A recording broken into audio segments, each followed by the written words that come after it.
Hello and welcome back to the Old Realms and our Warrior Priest. And I actually just took this, wait, no, this thing down here. Yep, not the town. We already took that together, of course. But I wanted to take this off screen because it was just too easy. You know, there's just a huge amount of reasons why. But what we're going to do is we're actually going to help these guys out, and then I'm going to become a vassal, okay?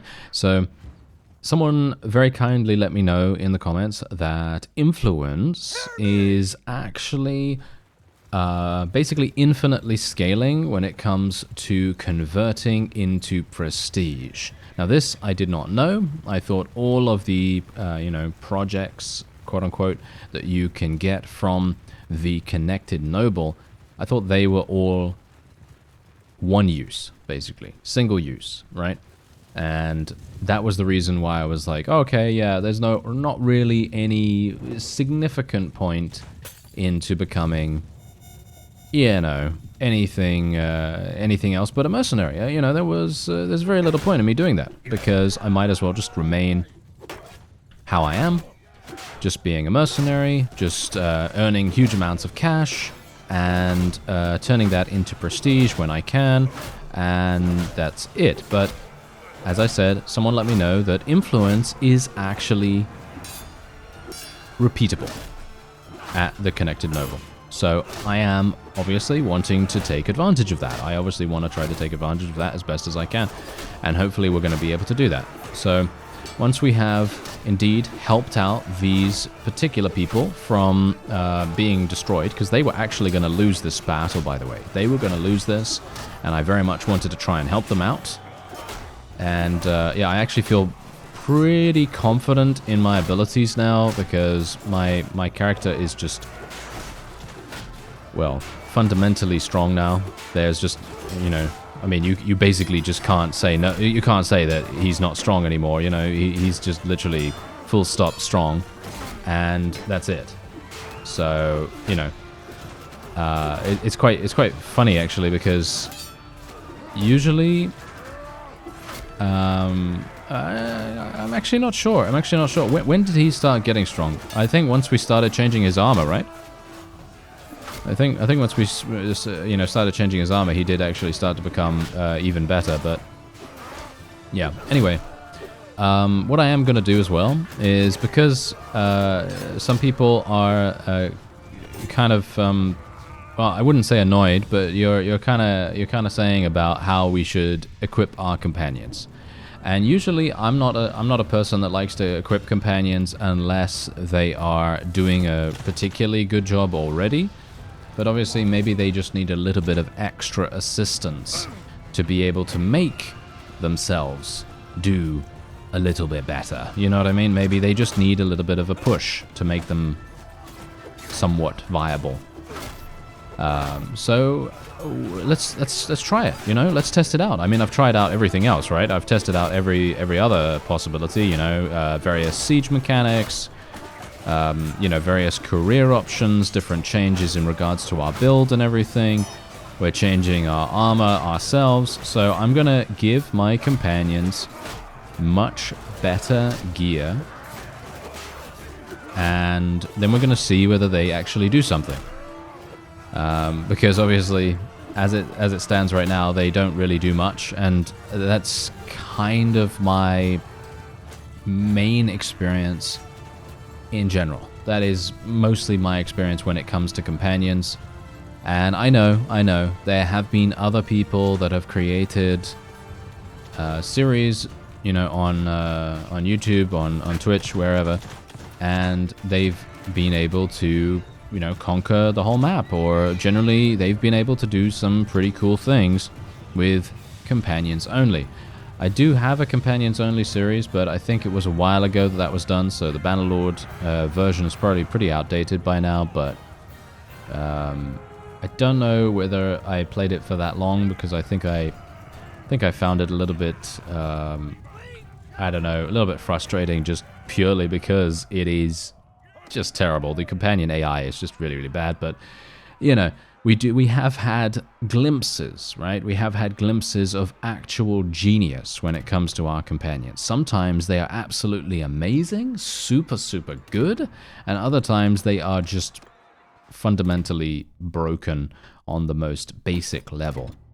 So most of the time they are fundamentally broken. Let's just say that. Let me just rephrase that.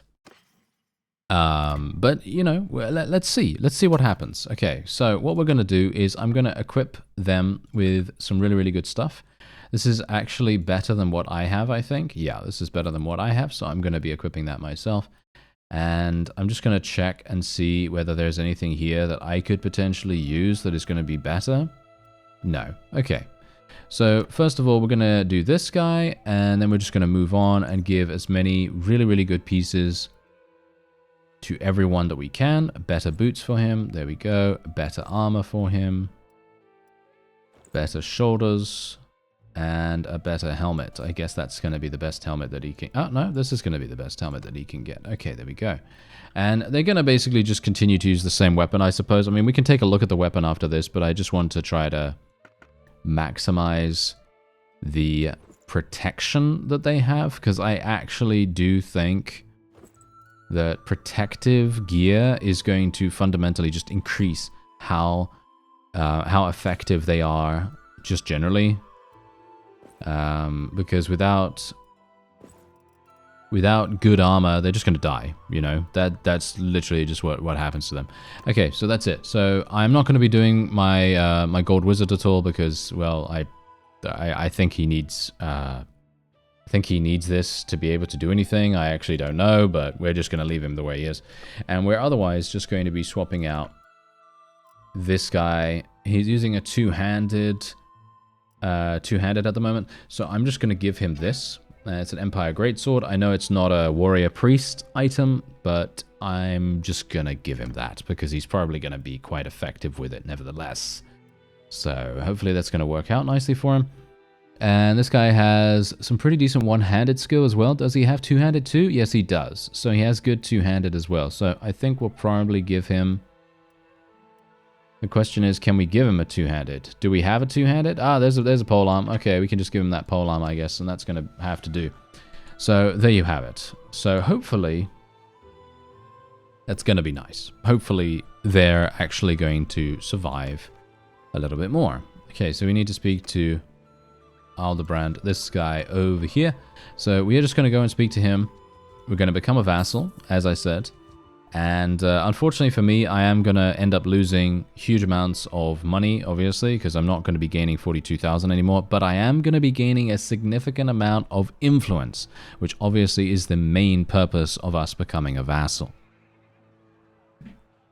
And once we do that, things are going to go pretty nicely, I think. Okay, there we go. I am ready to accept your offer, and so on and so forth. And now he is going to give us a couple of units, I expect. Yes, he's going to give me a huge amount of units, actually. A kind of a staggering amount, actually. What is actually going on here? How is he even able to give me this many? This is kind of insane. I can't even take all of these, hilariously enough. Okay, I guess I'm just going to take some of these. Do I have any low-tier units? Yeah, I do have some low-tier people, so I am going to get rid of some of these, because I don't really want to deal with them. What about these guys? Who are these guys? Oh, they're really good. Okay, no, never mind. Let's not get rid of those. Okay, well, this is a bit problematic, isn't it? Because I'm unable to take any others. This makes me feel very sad now, because I literally cannot take any more. Oh well, never mind. Okay, so there we go. We are now a part of this faction much more dramatically than we were before. And I still have my influence, which is actually quite nice. So what we're going to do, I'm going to actually have to leave this guy to his demise, unfortunately. I don't really want to do that, but I kind of have to. And we are just going to go in here and go to the dungeon, donate our prisoners, because we have a huge amount of prisoners, as you can see right there. We're just going to donate that for another 14 influence, which is just... I don't know why, but it's just terrible. Yep. That always tends to happen. And yeah, anyway, we are just going to do a little bit of selling. There we go. A little bit of selling, just 51,000 right there. I don't really mind if we go over at all, because that's it just doesn't really make much difference, because we have a huge amount of cash right now anyway. And I am going to... I actually wanted to go to the Shrine of Sigmar, but that makes no difference whatsoever at this point. So what we're going to do is just take a look at my army size. No, so my army size did not increase from me becoming a vassal, which is somewhat unfortunate. I was kind of hoping that it would, but you know how it is. It sometimes just doesn't do that. I'm not sure why. I'd like to bring the policy to the forefront here, actually. I don't want this to go to me, so I'm actually going to be voting for someone else here. Going to spend 100 influence. I'm going to be gaining huge amounts of influence over time anyway, so I don't really see the point in that. And as you can see, these guys, look at this. Look at their active policies. They only have these. This is absolutely terrible. These policies are the worst that I have ever seen, so we are probably going to try and get something really, really good here. I think noble retinues could probably be really, really nice. Let me see. Noble retinues. There we are. Okay, tier 5 clans. Yes. Oh no, I can't perform it while I'm in a siege. Ah. Of course. Oh well. Never mind. Oh, do you want to fight me, sir? I highly doubt you are going to achieve victory against me, sir. Do you really want to? No, see, he decided against it. I don't blame him.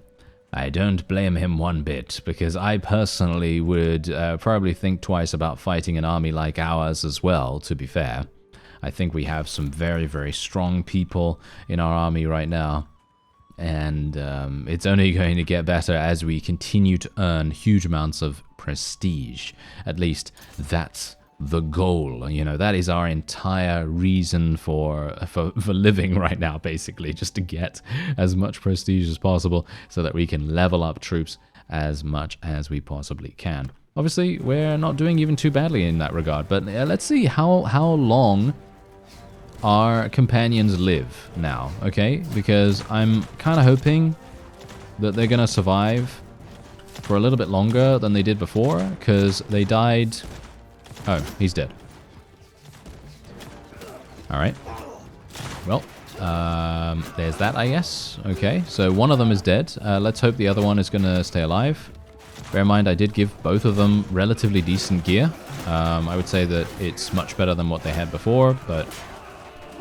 unfortunately, it doesn't seem to have made much difference, which is sad, but, you know, I can't really do much about that. Hopefully the other one will show that he's actually going to get some kills, maybe. But as I say, I personally believe that companions are just generally kind of terrible, and the only time that I think companions, or should we say NPCs, that you can recruit, because I'm not going to limit that to just companions. I'm going to say, you know, NPCs that you can recruit, because let's face it, vassals are also relatively similar. Companions that you turn into vassals, companions that you turn into parties, and so on and so forth. The AI for these parties is just terrible. It's really, really bad. They don't do a particularly good job of staying alive or anything like that, but, you know, that's neither here nor there. What I'm trying to say is, on the rare occasion that they are actually kind of good, then I am extremely proud of them. And I am 100% behind them every single time they're able to do anything. For example, Mengus Ironbelly.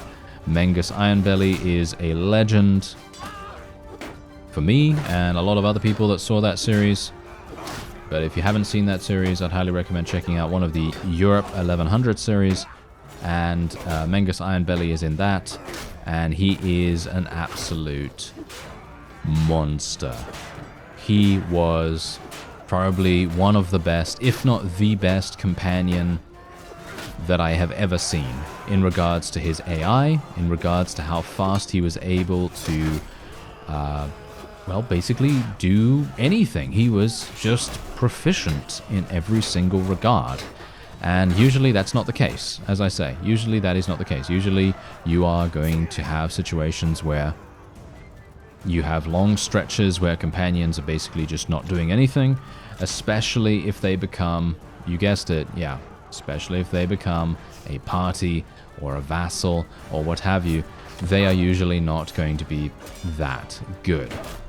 So, you know, most of the time you're more than likely going to see them just being completely useless and just getting themselves taken prisoner all the time. And while I wish that wasn't the case, you know, I wish that wasn't the case, they do tend to make poor decisions. So that is inherently one of the main reasons why I generally tend to ignore companions quite a bit. I know that maybe that's not an experience that a lot of other people have had, but most of the time, whenever I create a party, for example, my companion just runs off, even if I've given him the highest tier of troop. And I'm saying, like, there have been moments where I make a party and the guy has, you know, 90, 100 party capacity, and I've given him, I don't know, a bunch of extremely high-tier noble troops, whether that be, you know, Vitanian Fian champions or, you know, Vlandian knights or, I don't know, Khuzait horse archers, you know, the noble line, whatever they're called. I can't remember their name now, but I've done that. You know, I've given them extremely good units and filled out their entire army with these really good units, and then they run into one of the most powerful armies that they can find and just get themselves killed, and that is all within about 5 to 10 minutes of creating the party. And it always just boggles my mind. It's just boggling, mind-boggling. I don't understand it.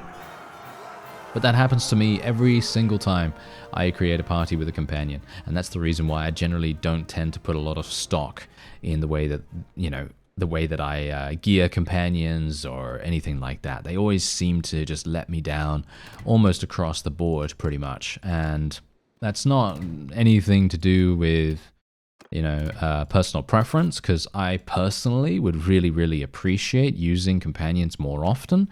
I love using companions in Warband, for example, right? In Warband, companions are some of the best, absolute best characters that you can get, because they can eventually become extremely powerful individuals. But, well, as is mostly the case, unfortunately, they do tend to be rather different in Bannerlord.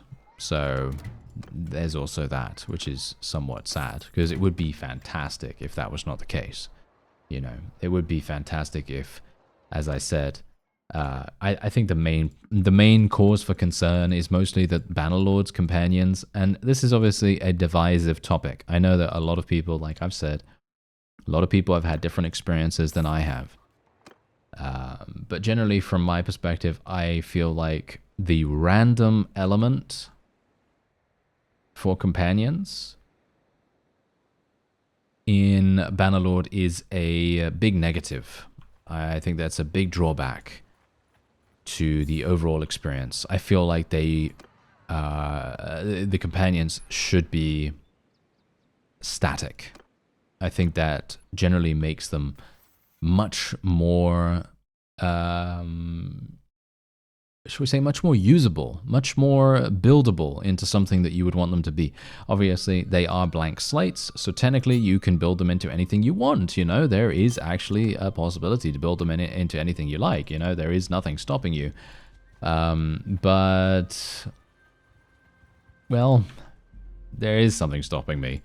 And the fact is, it's just extremely frustrating to deal with the companions until they actually become good, unless you are obviously doing a companions only run, and in which case, if you're doing a companions only run, you're going to have a perfectly acceptable time just generally running around and trying to level up your people, because it's going to be a lot easier to play with only companions at that point, because they're going to level up much faster, because you have to rely on them.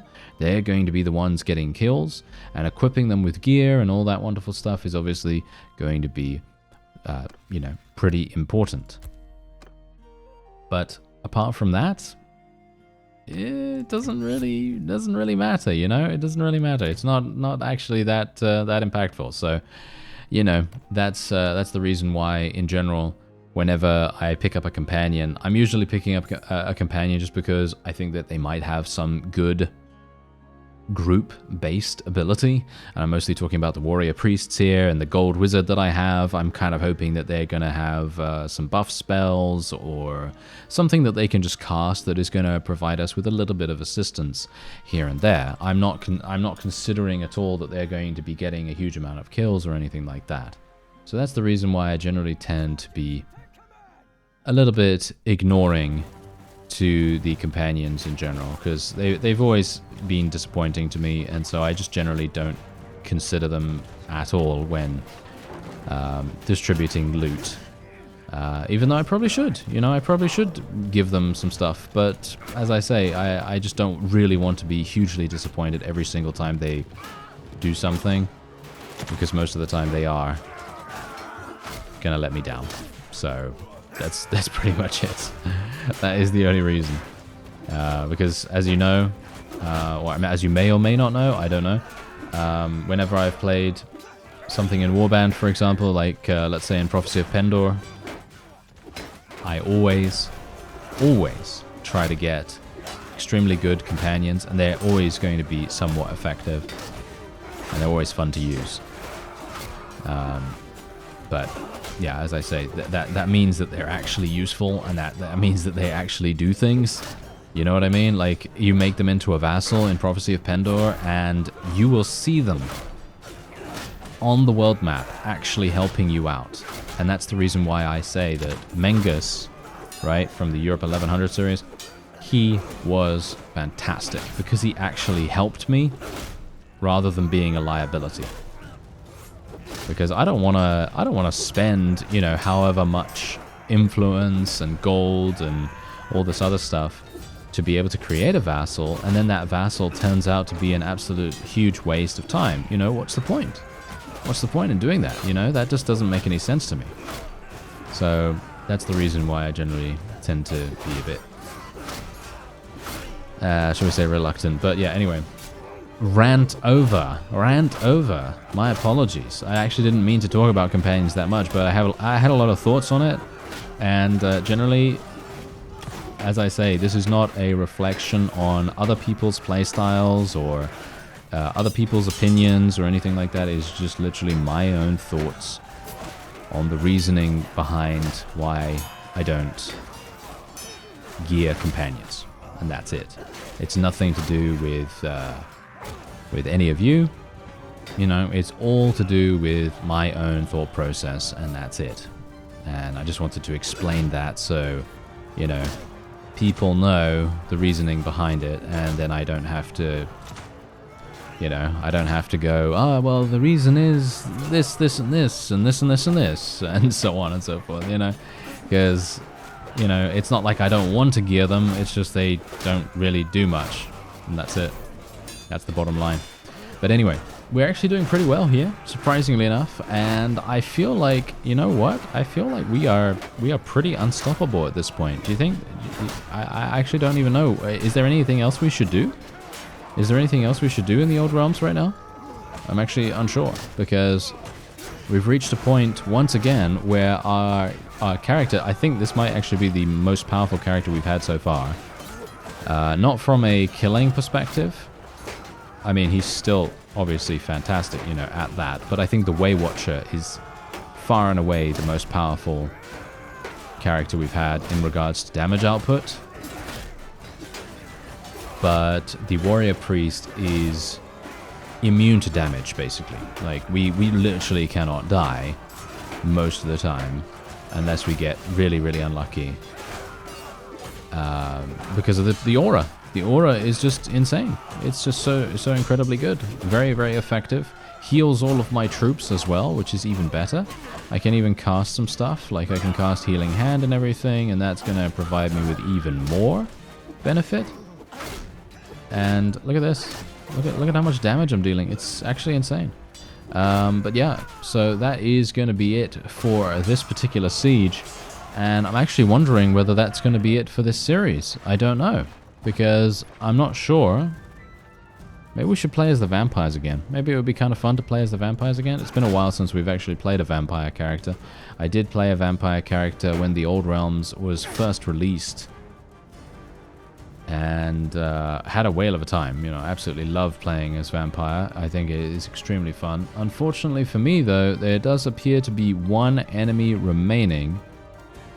And I'm just going to actually take a look. Okay, yeah, so as you can see from the amount of people that my companions killed, they killed 0. They killed 0 people. Which, I must admit, I am kind of perplexed by. I don't actually understand why that is, and I also don't understand where are these enemies? Oh, there's 2 people standing there, apparently. Where?